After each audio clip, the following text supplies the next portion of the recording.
Sheffield. We're back on Sheffield again. Can you believe this is what we got to now? I think it's part 7, I believe, today. Is it really part 7? We're still at section 2, mate. We're not even halfway through yet. It's like an ongoing nightmare. Subscribe if you would, please. Move finger. Subscribe. Please subscribe and share if you can. And also, if possible, buy me a coffee. Become a warrior teacher. Usual stuff. Let's get on with it, right? So, in the Substack, as usual, links downstairs. So you can follow through if you wish to. Not follow through. I don't mean follow through. I mean follow along. Sorry. Right, okay. Now, action point 2.7. Embed content on supporting LGBT plus students, including advice on evolving language, terminology and identities in training for residence life mentors in university accommodation. These residence life mentors need to go away. In essence, they are ensuring mentors for young people toe the party line in their work with students in residence. A wholly authoritarian idea, but done with a smile and the idea of caring, right? So what they've got is people that are going to be in, pestering the students in their residence, like their little kids. So it's a babysitter, right?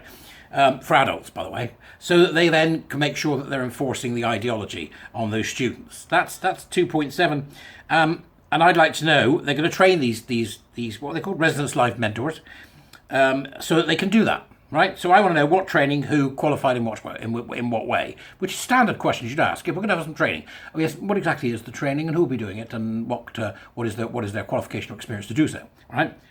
The outcome they want from that is resident life mentors are empowered with information and knowledge to support LGBT plus students and to act as allies, right? Increase confidence of students to understand and talk about LGBT plus identities and experience. And there's no more Weasley word than allies, is there? It's just indoctrination. It's just indoctrination. They will be prowling the halls looking for wrongthink. What do you think's going to happen when you give tossers some power? Wasn't it the Milgram experiment where they gave tossers power and it all went badly wrong? I'm sure somebody will tell me in the Dubras. Action point 2.8. Ensure LGBT plus inclusion. Oh, fuck. I'm so tired of this shit. Ensure LGBT plus inclusion features centrally in the work across the university. This is a big one. To promote a more inclusive curriculum, developing and sharing best practice on integrating LGBT plus issues, experience and voices into learning and teaching. Right. Action point 2.8 is the whole capture of every aspect of university activity in service to the great equity utopia. That's what it is. That is the complete capture of the university in a few lines in action point 2.8 of their ridiculous LGBTQ plus hands, knees and bumps a daisy people plan, right? It's got nothing to do with any of that. This is an entirely different beast altogether. Who do you think wrote this? Bunch of wibbling, interfering twats, right? And the outcome they want from that, 2.8 outcome. Clear guidance and examples are easily available to academic departments on how to embed LGBT plus inclusion into work to promote a more inclusive curriculum, enhanced sense of belonging for LGBT plus students, and increased understanding and visibility across university of LGBT plus histories, identities, and experiences. Right, okay. It's cobblers, but it's dangerous cobblers, because that is literally, within that 2.8, is the entire capture of the university that's been agreed at the highest level. Still there, Jill? Valentine? Where are you? Right at the highest level. At the highest level, they're going to implement this communist strategy, which is what it is, okay? What it essentially means is actually propaganda will be ready, available, and will interrupt all normal university activity so that equity, not education, will become our main activity. That's their game. That's their game. It's that simple. It'll be LGBT plus histories that they decide what the history is. We all know they rewrite it all the damn time. They're full of shit, right? So what we've got in 2.8 is unbelievable, isn't it? Is actually, we are going to take your university from you, members of the public, and turn it into a factory that creates activist drones with a communist bent. That's what it means. We should start calling it the Action Point 2.8. The communist plot. That's what they're going to do. And they're going to do it with force because they already are. Because they didn't get where they are by being nice, did they? They're all bastards. Right? Think about it as you try and both sides this and try to take the middle road. We need to get these people out and we need to do it quickly. They're insane. Right? They're going to bring universities to their knees with their nonsense. Equity. Right. Action point 2.9.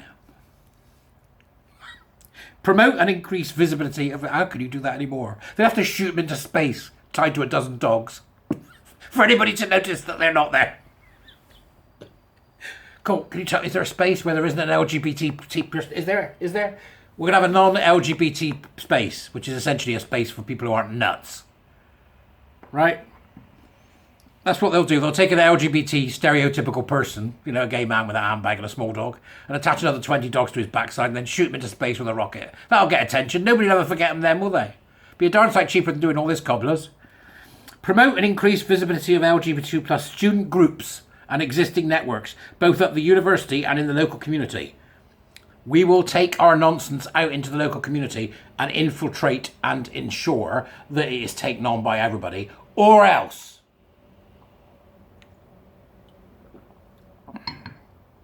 What it means is that they will practice ideological outreach to garner public support. The outcome they want from that is LGBT plus students feel socially included and welcome, building wider friendships, connections and belonging, which from my perspective means you will allow nutters and dangerous ideologues into your friendship group, even if it kills us, let alone you. How you doing there, Jill Valentine? Call me. Action point 2.10.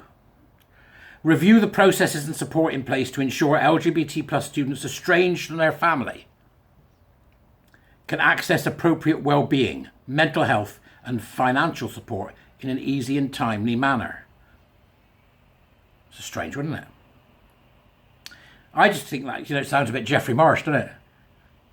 Come to Sheffield. We are your mum and dad now. It's all a bit Geoffrey Marsh, like a university Geoffrey Marsh. Is Sheffield the Geoffrey Marsh of universities? I think it might be. What that essentially means is get them whilst they're young and vulnerable. I hate these people. 2.10 outcome. Estranged LGBT plus students are fully supported and can access hardship funds quickly and easily at a critically vulnerable time. And that means just hide the indoctrination in good work. One may smile and still be a villain. Now as then to simple truth, the sweetest tongue has sharpest tooth, and some men are hairy on the inside. Action point 2.11. Could it get any worse, you ask yourself, as you sit here listening to me drone on about this? Can you imagine in 2 years' time, part 499, I'll just be a collapsing wreck. Let's do action point 2.11.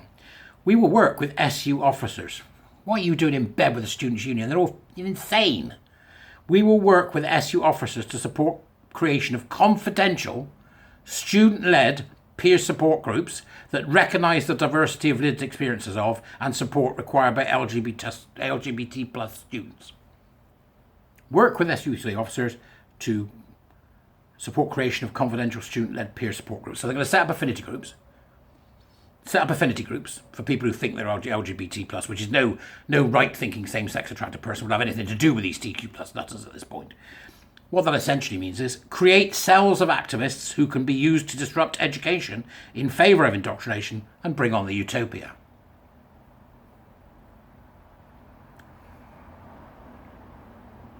It's surreal. I read it and go, no. Does that say what I think? Yeah, it does say what you think it says, Barry. Outcome. LGBT plus students have safe and useful spaces to explore in confidence their lived experience with peers. They are managing their social interactions at the micro level. The micro level. This is unbelievably dangerous behaviourist nonsense. Wibble. Unbelievably dangerous. And any student that signs up to Sheffield University has to be utterly deranged at this point. Oh, we had another 4 yesterday saying they're not going. Not going to bother to apply. So I think that takes it up to about 680 grand or something. We'll keep going. We knock a few million off the budget, they might start listening. You there, Jill Valentine? You disgrace. What that means is I'm asking the question really, why is the university by necessity a safe space? Essentially, let's create children of adults that require a malicious but presentation benevolent, overreaching parent figure. Also, keep them with their peers, avoid pollution with outside stimuli. They want to form them in peer groups so that they can demonize anybody who's older who might know the truth about them trying to bring on their utopia. Stratification, they're they're stratifying it.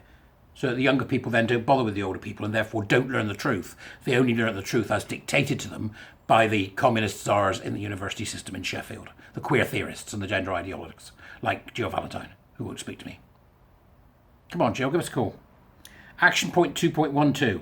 Review and enhance the information and support needed by A, incoming international LGBT plus students and LGBT plus students going on placement, field trips and or exchanges abroad, which essentially ensure we override other cultures with the cult mantras by exploiting them as they arrive on unfamiliar territory. And the outcome they want from that is incoming international LGBT plus students are able to live their lives to the full with confidence. Existing LGBT plus students feel empowered to take full advantage of international placements and exchanges safely and with confidence.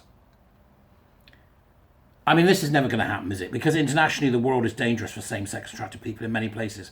And this kind of woolly thinking is wholly dangerous. It's surreal to me that they're farting about at this level, that what they're intending to do is to micromanage these young people's lives to such an extent. They'll end up with one of the administrators sat in the corner every time they have a shag. Keep thrusting. Yes. No, you need to move the calf muscles more there. I can see where you're going wrong. Yes. Yes, it's so good to be working with the LGBTQ plus hands, knees and bum stage people. These are some sick people here. Extremely sick people. Who are absolutely intent on infantilizing every student that passes through the door. Every student, and then indoctrinating them with their nonsense so that they can move on and do so in public, and not only that to international students, and then provide them with peer groups where they can share their lived experience and conquests of using their activism to disrupt what they deem to be, what the universities deem to be, a revolting civilization built on oppression and power narratives because they won't recognise it's built on competence. This needs to end, and it needs to end now. We'll carry on with this in the next few days. I've got other stuff to do now, but do keep an eye, folks. We need to understand what it is they're doing at Sheffield, because this is being repeated in organisations such as the NHS and everybody else right across the country and right across the Western world, and nobody is doing anything about it. Why? I'll see you later.